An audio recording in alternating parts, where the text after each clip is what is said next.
this off the bone and slice it up for you. You ready for me to go? Alright. Have you had a tomahawk before? This is the first one. Okay, so I always let people know it's going to be more done on the outer edge, less done closer to the bone, but still some really good bits on the bone, so don't be shy, have at it. The rest is going to be super tender. This is definitely hot off the grill. Very tender. And then I brought out a little extra seasoning, because you got a lot of meat here.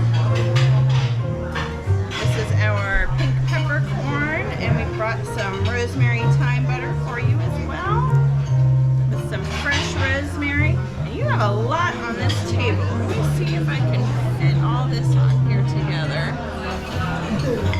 This way. I'm gonna try and slide this right in front of you. There we go. Perfect. Alrighty. Enjoy your dinner. Thank you. Look, wait. That's so long.